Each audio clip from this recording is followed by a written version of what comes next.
উকিল হয়েছেন আর কোনটা সত্যি কোনটা মিথ্যে সেটা যাচাই করতে পারেন না। ওইসব কালশিটে সবকিছু মিথ্যে, ওইসব কালি ঝুলি দিয়ে বানানো। আরে বাবা, অভয় বাবু জয়কে খুব ভালোবাসেন। জয় রাগের মাথায় ওনাকে প্যাচে ফেলার জন্য এইসব করেছেন, কালি ঝুলি দিয়ে করেছেন। আর বলা তো যায় না, আপনি হয়তো বুদ্ধি দিয়েছেন ওই ডিভোর্সটা যাতে সহজে হয়ে যায়, ওই কালি ঝুলি মাখিয়ে কালশিটে করিয়ে। কি? হ্যাঁ, আপনি তো সোজা লোক নয়, তাই না? কি বলতে চাইছেন কি আপনি? আপনি বলতে চাইছেন আমি মিথ্যে কথা বলে ক্লায়েন্টের ডিভোর্স করাই? আমি এসব কিছুই বলতে চাইছি না, কিন্তু এসব তো আশেপাশে আজকাল হয়। এই যে শিউলি, সেই দিন কালশিটের দাগ দেখিয়ে পুলিশকে ডেকে কত কাণ্ডই না করলো, কিন্তু সত্যি কি ওর হাতে কোনো কালশিটের দাগ পড়েছিল? পড়েনি। আমি তো সবটাই জানতাম।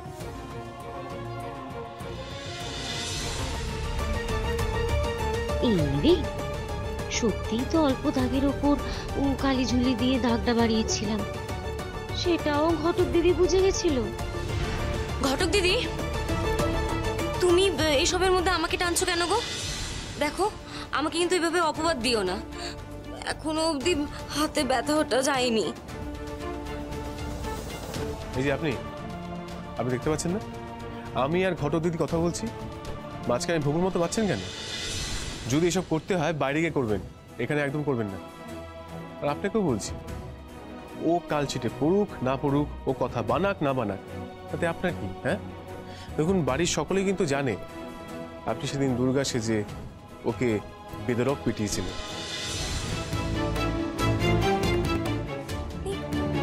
আপনি দেখেননি সেদিন শিউলি কি করেছিল?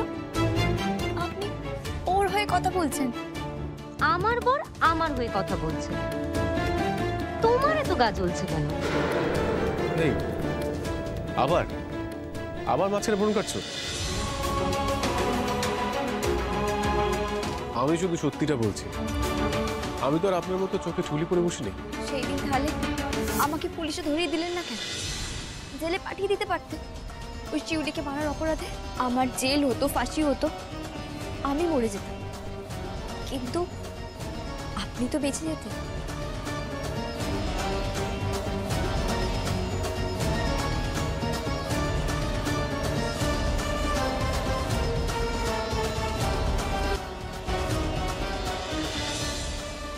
ঘটক দিদি, বছরকার দিনে এসব কি বলছিস? ও যা বলছে বলতে দাও না মা, তাতে কে যায় আসে? তুমি কি একটা জিনিস লক্ষ্য করেছো বড় বৌদি? এতদিনে আমাদের কাব্যর চোখ ফুটেছে, কেমন নিজের আসল বউ শিউলির দিকে ঝোল টেনে কথা বলছে। শোনা ছেলে আমার কাব্য।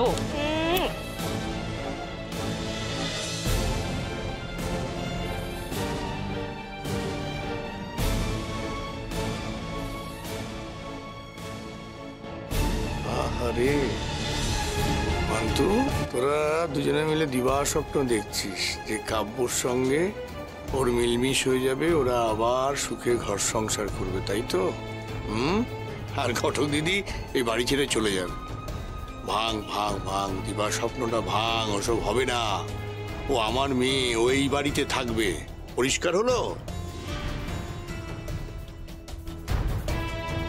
ওরে মান্তু, তোর তো 50 বছর বয়স হতে চললো, কিন্তু এখনো তো তোর চোখ ফোটেনি। আমার নাতি আর ঘটক দিদি যে ঝগড়া করছে না, এগুলো হচ্ছে স্বামী স্ত্রীর মান অভিমানের ঝগড়া, বুঝেছিস? বাবা, এবার আমি নিশ্চিন্ত। ওই দাদু ভাই আর ঘটক দিদিকে শিউলি তো কোন ছাড়, কেউ আলাদা করতে পারবে না।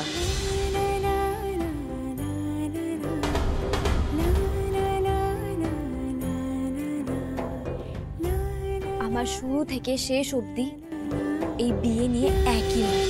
আমি ক্ষণে ক্ষণে সুবিধে মতন শিবির বদল করি না। আপনি আমাকে সুবিধাবাদী বললেন? আরে হ্যাঁ, ওরা একটু ওরকমই হয়।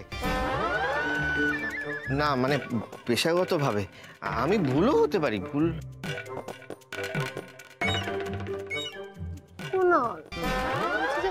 আমাদের সুবিধাগুলো তো শুধু বাদ চলে যাচ্ছে, এইভাবে চলতে থাকলে আমরা কি করে টিকবো বলো? তাহলে আমার তো কিছু মাথায় ঢুকছে না। এই ঘটক দিদি থাকলেও লস, না থাকলেও লস। কি করা যায় বলো?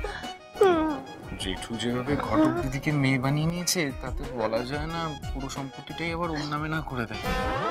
বলছিলাম যে মানে আগের দিন তো ঝগড়াঝাটি করে খাটটাকে ভাঙলি, এবার না দাদা আজকে কি পুরো বাড়িটাকে ভেঙে দেবে? আর বাড়িটা তো আবার সেগুন কাঠ দিয়ে বানানো। বাবা বলছি যে মানে বাড়িটা বানানোর সময় ভালো সিমেন্ট ব্যবহার হয়েছিল নাকি একটু বাজেট কন্ট্রোল করে একটু মানে কম দামি? এই যে জামাই শোনো, আমাকে কিপটে বলার আগে না এবার থেকে দুবার ভাববে, বুঝেছো? অদ্ভুত। হ্যাঁ ঘটক দিদি, অনেক হয়েছে ঝগড়াঝাটি, এবার বন্ধ কর, যা ঘরে যা।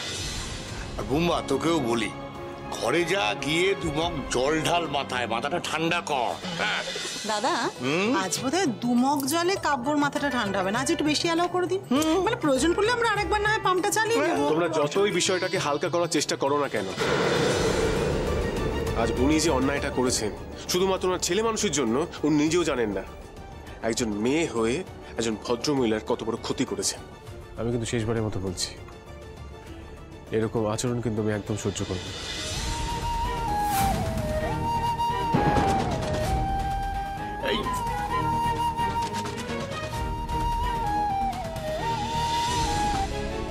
এক কথা বলে চলেছেন উকিলবাবু, কিন্তু কেন বলছেন সেটা কিছুতেই স্পষ্ট করছেন না। অদ্ভুত তো, আমাকে এক্ষুনি জানতে হবে। ঘটক দিদি, এখন দাদা ভাইকে আটকানো মানে আগুনে ঝাঁপ দেওয়া। প্লিজ তুমি এখন যেও না, ঠাম্মি একটু বোঝাও না। ঘটক দিদি, আগে বড়দের মাথা ঠান্ডা করে তারপর তাকে বোঝাতে হয়। পঞ্চমীর রাতটা না হয় ঝগড়া করেই কাটা, তারপর রাত বাড়বে, ভাব বাড়বে, তখন দেখবি একে অপরের প্রশ্নের উত্তর গড় গড় করে দিয়ে যাচ্ছিস। এখন এখানে থাক, পুজোর কাজকর্ম করতে হবে তো তোকে। থাক মা।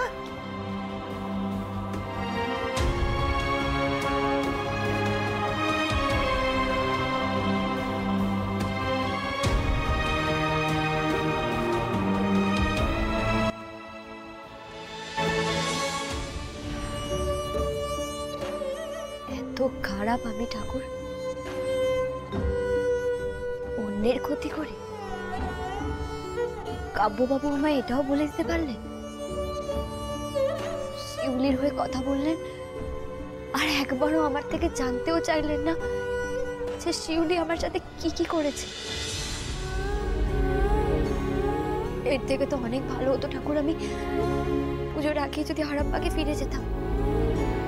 এই বাড়িতে যত দিন থাকছি তত দিন তো আমার কষ্ট আরো বাড়ছে।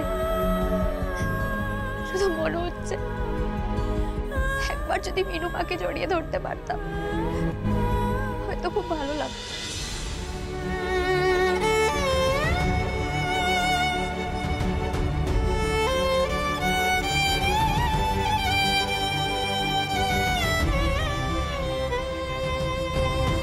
দিতিমা,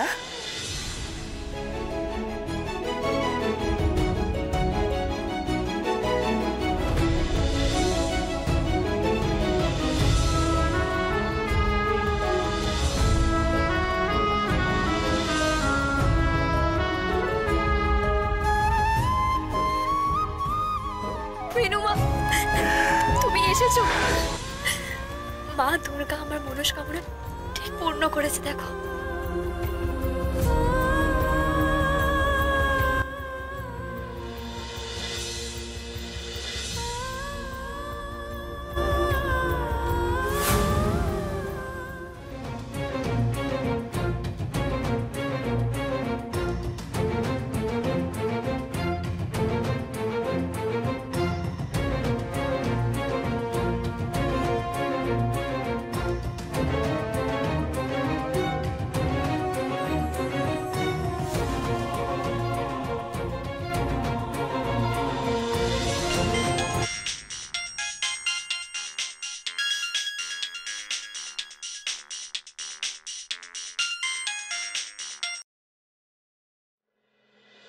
হ্যালো হ্যালো, তোমার সমস্যাটা কি? ফোন করছো কেন বারবার কেটে দেওয়ার পর? প্লিজ প্লিজ একটু বোঝার চেষ্টা করো জয়। দেখো পুজোর সময় কেউ বাড়ি ছেড়ে যায়, এতে তো পরিবারের অকল্যাণ হয় নাকি? প্লিজ আমি গিয়ে তোমায় নিয়ে আসি শোনা। শোনো না, তুমি তো আমাকে শাড়ি কিনে দেওয়ার সুযোগটাও দিলে না। চলো না আজকে রাতে শপিং করে ডিনার সেরে তারপর বাড়ি ফিরি। কাকুকে মিনতি করে বল, গাধা কোথাকার, বল।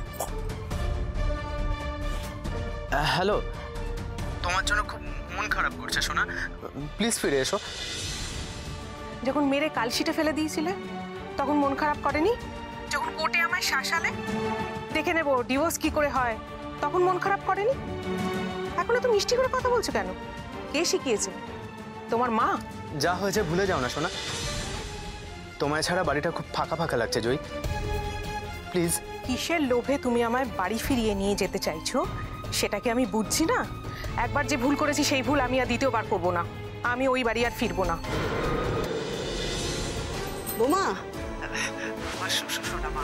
দেখো যত অশান্তি তো আমাকে নিয়ে। হ্যাঁ ঠিক আছে মা, তোমাকে আমার সঙ্গে সংসার করতে হবে না, তোমার সংসার তুমি একাই করো।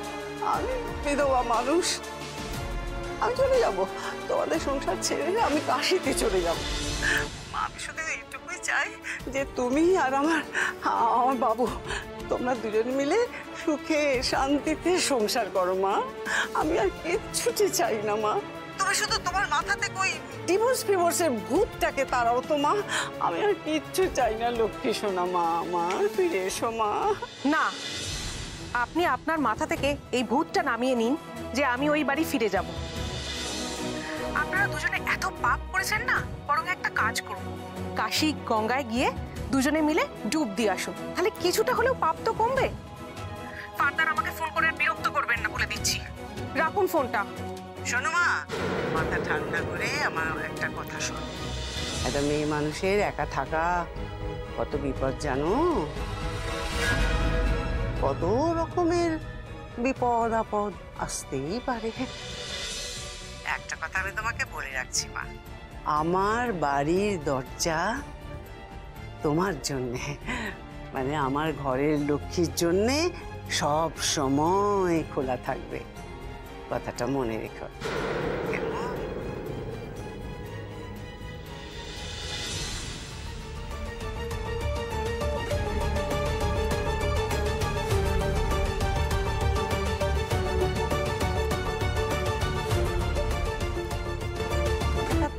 বিপদ আপদের কথা কেন বললেন?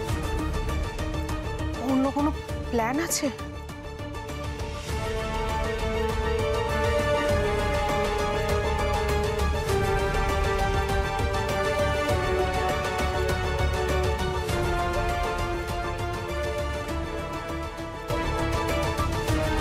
তুই মায়ের কাছে যাবি বলছিলিস?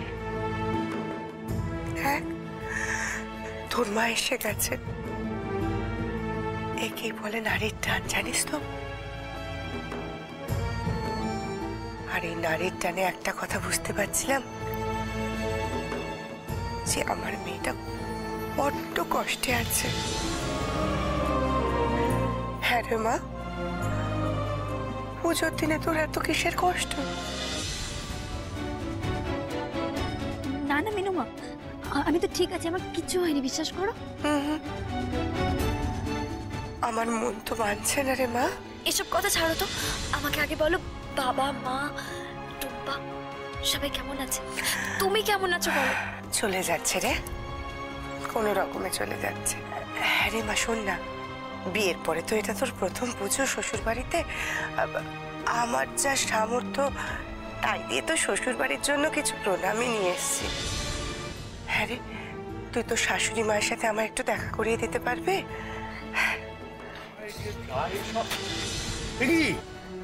আপনি কখন এলেন? হ্যাঁ কিরে, তোর মাকে চা জল খাবার দিয়েছিস তো? হ্যাঁ না মানে না মা, ভবানী কোথায় গেলে তোমরা? এদিকে এসো, দেখো কে এসেছে। চা জল খাবার থাক দাদা, আমি ভালো আছি। আপনারা ভালো আছেন? হ্যাঁ ভালো আছি। কোথায় গো? দেখো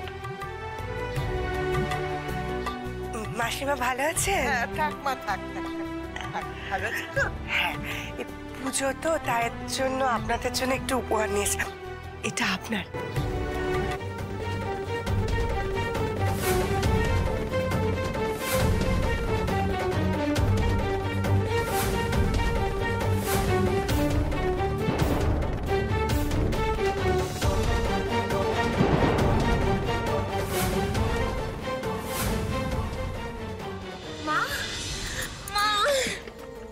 শিউলি, বাবা জামাই, মনে হচ্ছে পুজো ঘন্টার দিনে মেয়ের সাথে মা ফাও। অর্পিতা, একটা কাজ করো তো, একটু একটু তুমি আমাদের কাব্যের কুষ্টিটা দেখে দাও তো। সময়টা বোধহয় খারাপ যাচ্ছে ওর। আমার মেয়ের বিয়ের পরে প্রথম পুজো, আমি এই বাড়ির আসল কুটুম, ওনাদের বেয়ান। এই আপনি যেসব জামা কাপড় নিয়ে এসেছেন ওগুলো নিয়ে এবার যেতে পারেন। আমি পুজোর তত্ত্বে যা এনেছি সেগুলোই পরবে সবাই।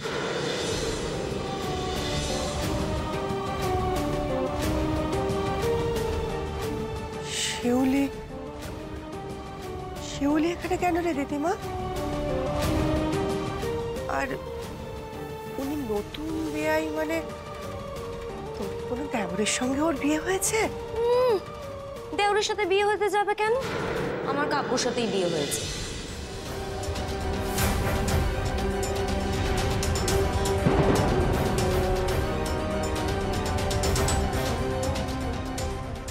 এসব কি বলছে ও? জামাই কোথায় দিদি? জামাইকে রাখ না। মিনুমা, তুমি এইসবের মধ্যে ওনাকে কেন রাখছো? ছাড়ো না, যা হয়েছে বাদ দাও। এই শুনুন, আমার বর না কোনো এলেবেলে নয়। হ্যাঁ, ও কাব্য মল্লিক, মস্ত বড় উকিল। ওর সাথে না যে কেউ দেখা করতে পারবে না, অ্যাপয়েন্টমেন্ট নিতে হয়।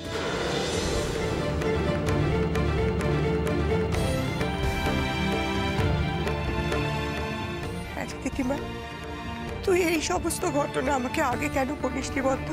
আমাকে কিডন্যাপ করে নিজে বিয়ে পিড়িতে বসে পড়েছিল। ও কোন মুখে বলবে?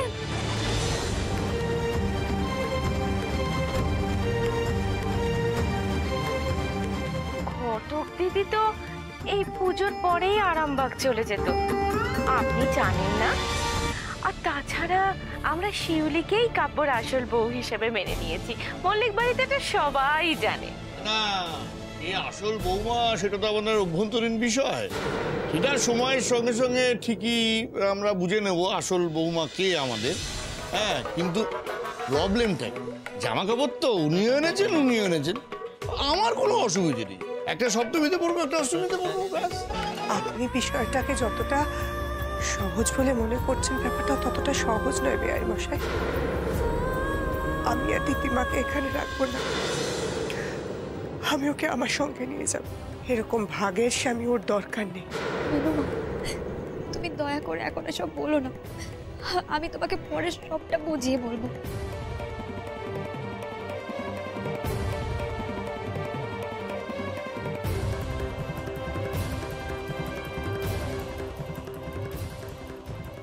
আমার ভাগ্যের মতো তোর ভাগ্য একই সুতোয় বেঁধে ফেলেছেন ভগবান।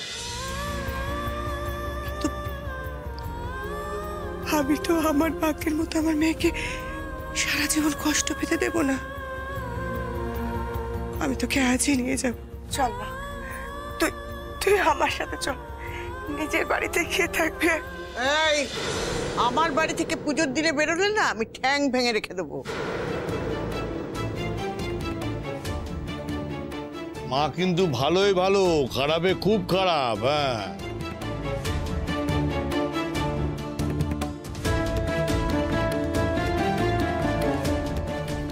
এই বাড়ির পুজোর দায়িত্ব সব আমার উপরে মিনুমা। আমি এখন যেতে পারবো না। পুজোটা শেষ হয়ে গেলেই আমি এখান থেকে চলে যাব, তোমার কাছে চলে আসবো। তুমি এখন কোনো চিন্তা করো না, আমি এখানে ভালোই থাকবো। ঘটক দিদি, ওনাকে একটু জল মিষ্টি দাও। জল মিষ্টি গলা দিয়ে নামবে না দিদি। দেখবেন যে কটা দিন মেয়েটা এ বাড়িতে থাকবে যেন সুখে থাকে।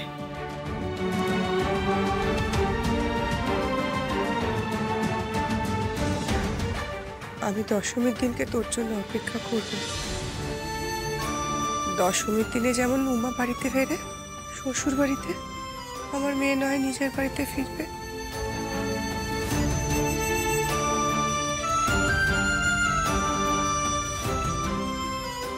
আজ আসি।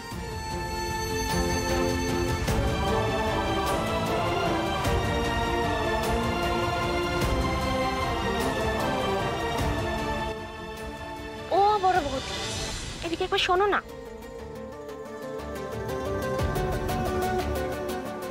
ও বড় বৌদি, কি আমার না এই কেসটা কিরকম গন্ডগোলে লাগছে জানো। ঘটক দিদির ওপর এমন একটা দরদ দেখাচ্ছিল যেন ওনা নিজের পেটের মেয়ে ঘটক দিদি। আমারও কিরকম খটকা লাগছে জানাটা বলছি। দেখো, ঘটক দিদির বাবা মা এলো না পুজোর জামা কাপড় নিয়ে, আর উনি এসে ভক্তিমা দিয়ে চলে যাচ্ছে।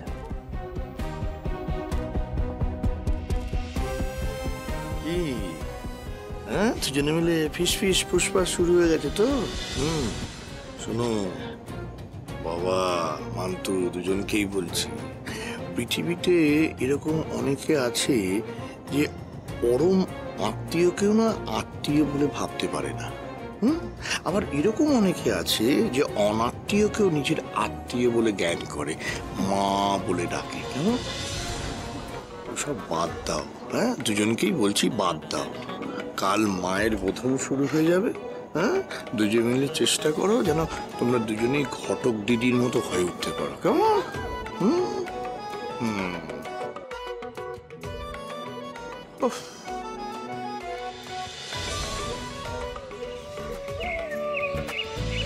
ষষ্ঠীর দিন লাঞ্চটা বল না। ষষ্ঠীর দিন লাঞ্চ যেমন হয়, ফুলকো ফুলকো লুচি হবে, তারপরে লম্বা করে বেগুন ভাজা হবে, হ্যাঁ, কিশমিশ দিয়ে ছোলার ডাল হবে, পনিরের চপ হবে। মেজমা, মাংস কি শুধু একদিনই হবে না? হ্যাঁ, মাংস নবমীর দিন, নিরামিষ। হ্যাঁ,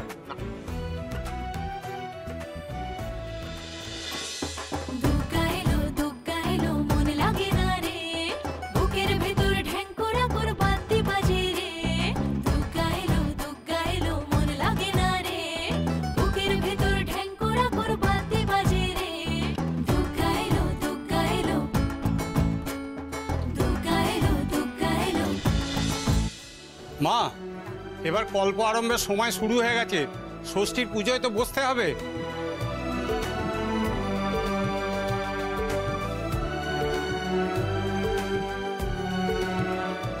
আপনাদের মধ্যে একজনকে কল্প আরম্ভের শপথ নিতে হবে। মায়ের পূজার কোনো ত্রুটি বিচ্যুতি যাতে না হয়, আপনাদের সব দায়িত্ব নিতে হবে। এই তো ঠাকুর মশাই, চলে এসেছি আমি সব করব। আমি তো এবারই নতুন বউ। দাঁড়াও শিউলি, সে অধিকার তোমার নেই। সে অধিকার আছে শুধুমাত্র একজনের। আসলে কি বলুন তো পুরুত মশাই, স্বয়ং মা স্বপ্নাদেশ পাঠিয়েছেন যে মল্লিক বাড়ির দুর্গাপুজোর দায়িত্ব নেবে আমার মেয়ে। সে তো মায়ের অশেষ কৃপা। মাগো, ঘরের লক্ষ্মীকে বাঁচাতে এই দিবা স্বপ্নের ঢপটা দিয়েছি, আমায় ক্ষমা করে দিও মা। কৃপা বলে কৃপা, অশেষ কৃপা।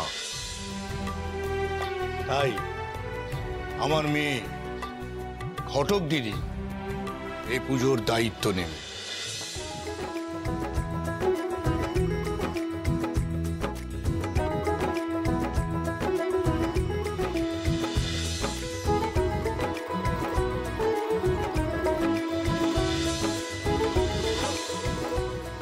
মায়ের আদেশ অমান্য করা নিশ্চয়ই উচিত হবে না, এবং আমার বিশ্বাস আমাদের পরিবারে এই নিয়ে কোনো মতান্তরও ঘটবে না।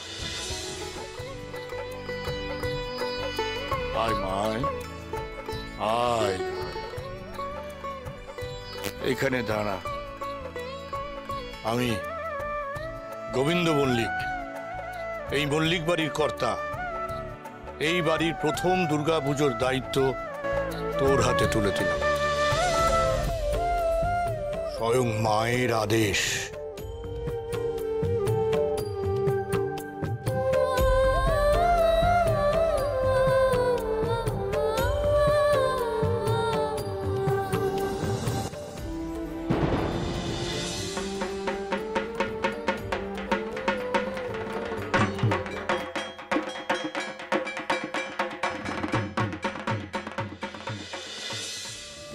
स्वस्तेन इंद्रविद्धस्वा स्वस्तेन पूषा विश्ववेदा।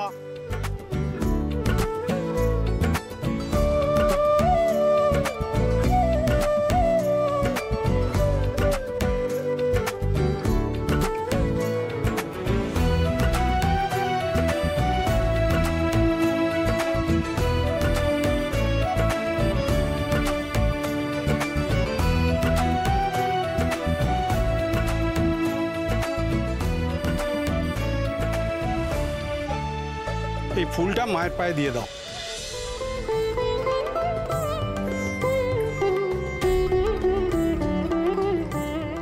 এইবার তুমি মায়ের মুখ উন্মোচন করো।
মা, মা গো, তোমার আগমনী থেকে বিসর্জন সব পুজোর দায়িত্ব আমি নিলাম। তোমার পুজোয় আমি কোনো খুঁত রাখবো না মা। আমার জীবনের এই সবচেয়ে সুন্দর সময়টা যাতে আমার মনে, এই বাড়ির সকলের মনে সারা জীবন থেকে যায়, তার জন্য সম্পূর্ণ চেষ্টা করব আমি মা।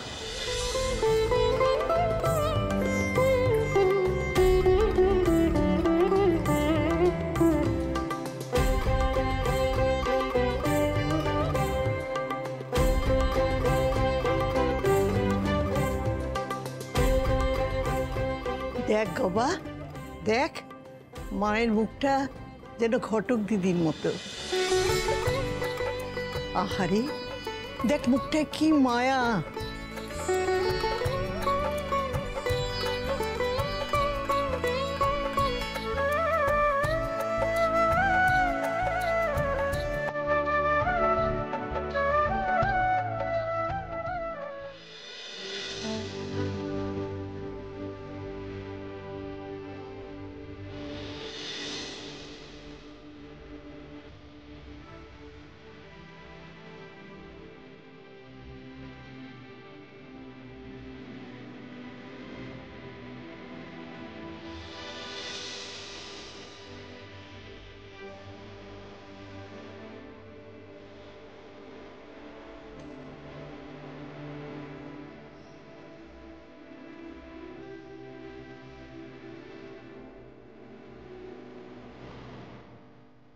আপনি বলছিলেন আপনার মুখটা নাকি মা দুর্গার মতো। আমি তো ঠিকই বলেছি, সব মেয়েদের মধ্যে মা দুর্গা রয়েছে, কিন্তু আপনার মুখের সঙ্গে না একজনের মুখে খুব মিল আছে। কে বলুন তো? গণেশ তো নয়, নিশ্চয়ই কার্তিকই বলবেন। না, মা দুর্গার বাহন সিংহ। মুখে হাসি নেই, সবসময় হাঁ করে থাকে, দেখলেই মনে হয় তেড়ে আসছে একদম। খুশি? ভালো লেগেছে? হ্যাঁ, আমাকে অপমান করতে পারলে আপনার খুব আনন্দ হয়, তাই না? তবে একটা কথা আপনাকে বলে রাখি, জয়ী দেবী ডিভোর্সে আটকে আপনি কিন্তু খুব অন্যায় কাজ করেছেন। আপনি নিজেও বুঝতে পারছেন আপনি কত বড় ভুল করেছেন। আজ যেদিন বুঝতে পারবেন খুব আফসোস করবেন।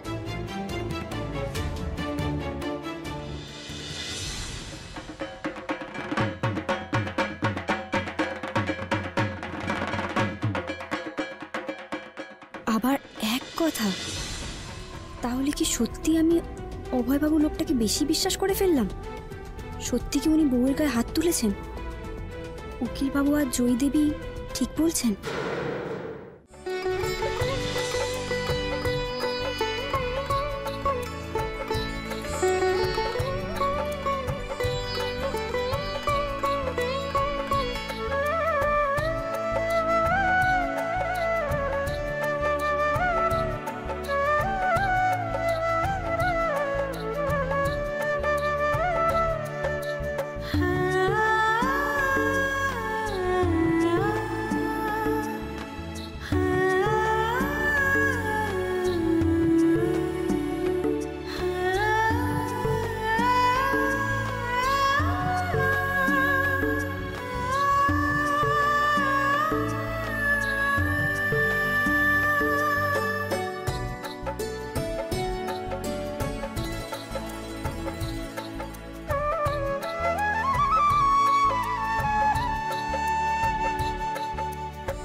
ঘটক দিদি একটু সরো তো। ঠাকুর মশাই, এবার ওই কাপড়, আলতা, সিঁদুর সব দিয়ে দি। হ্যাঁ, অমেজ আয়, ঠাকুরজি এসো। আমি একটু সরে যাই। আমাকে তো কেউ বউ বলে মানেই নি। আমার বোধহয় আলতা সিঁদুর নেওয়াটা ঠিক হবে না।